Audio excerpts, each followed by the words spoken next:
Au sommaire de cette édition, le mois de l'Europe dans la région Grand Est. Durant tout le mois de mai, de nombreux événements sont organisés. À Metz, les enfants ont été mis à contribution. Une entreprise pas comme les autres dans le Finistère.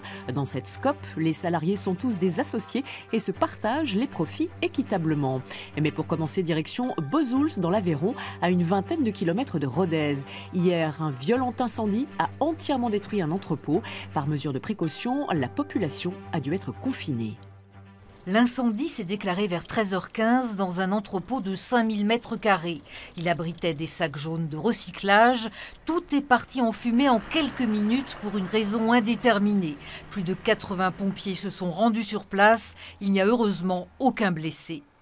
On a identifié avec le propriétaire tous les produits dedans, il n'y avait pas de produits toxiques identifiés. Donc néanmoins, en mesure de précaution, nous avons souhaité que les personnes potentiellement vulnérables, enfants, personnes âgées également, puissent rester confinées le temps qu'on fasse un réseau de mesures pour lever tous les doutes.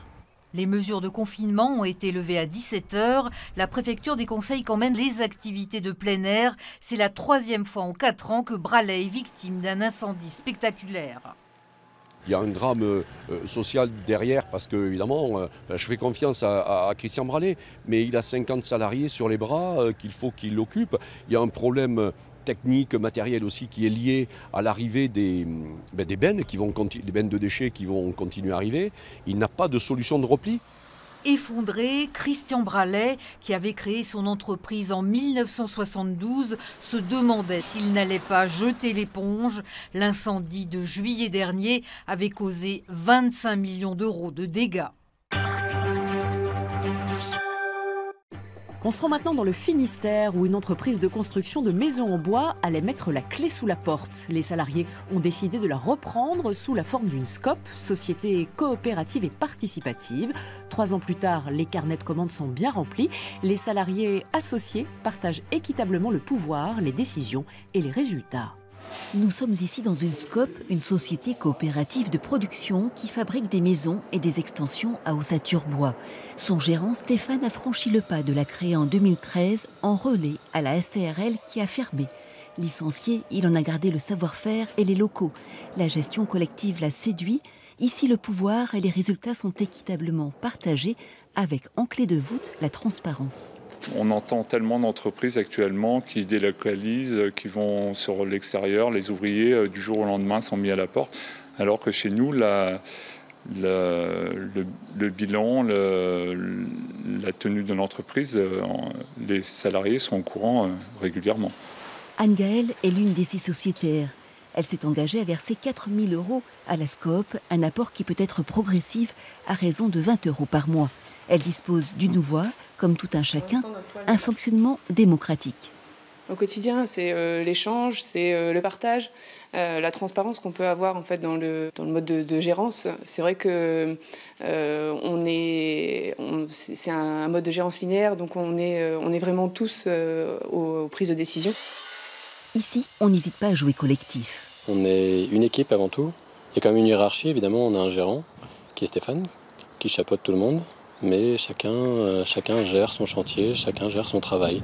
Tous ceux qui ont un projet de création, de reprise ou de transmission d'entreprise et qui seraient intéressés par les SCOP sont invités au festival Woodscope à Châteaulin samedi prochain.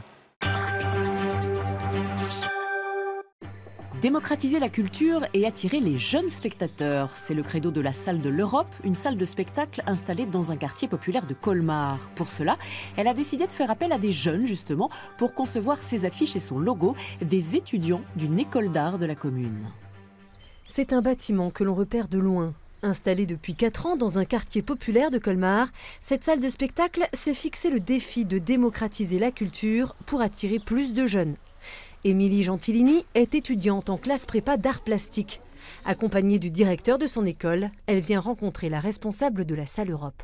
Et du coup, la pomme, elle est croquée au fur et à mesure pour l'idée de la tentation et d'être tentée de dévorer le programme jusqu'au bout des 3 ans.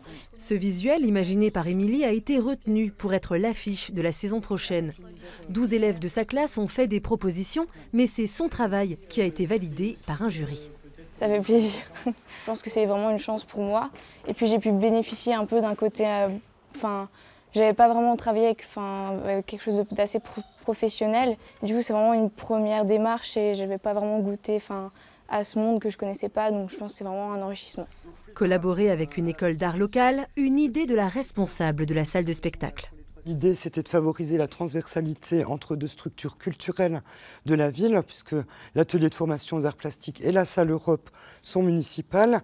C'était également de proposer aux élèves qui ne connaissent pas nécessairement l'univers du spectacle vivant de se l'approprier davantage et de leur permettre surtout de travailler sur une proposition professionnelle.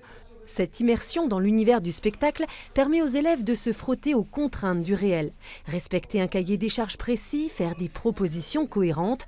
Et ça ne s'arrête pas là. L'année prochaine, les élèves imagineront un nouveau logo. Donc là, c'est un gros morceau aussi, parce que là, c'est vraiment une identité forte qui sera sur tous les documents. Donc ça prend de l'ampleur. On a des élèves qui sortent du baccalauréat et qu'il faut arriver à motiver, à leur donner envie de découvrir et d'essayer. Émilie et ses camarades devraient donc bientôt quitter cette classe prépa et laisser la place à d'autres jeunes pour se frotter à une première expérience professionnelle exigeante mais bienveillante. Jusqu'à la fin du mois, la région Grand Est fête l'Europe. De nombreux événements sont organisés pour sensibiliser les citoyens et tout particulièrement les plus jeunes aux valeurs européennes. Exemple à Metz où les élèves de primaire étaient au cœur des célébrations. Des étoiles jaunes sur fond bleu, l'Europe est fêtée au centre de Metz. Au cœur du dispositif, le chant des enfants.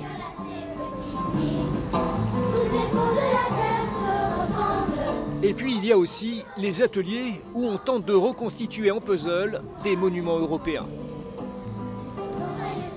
Ça va, tu t'en sors? Oui. Ça a l'air quand même un peu difficile, hein? Un petit peu. Qu'est-ce que tu essayes de faire là? Le pont Charles. C'est où le pont Charles?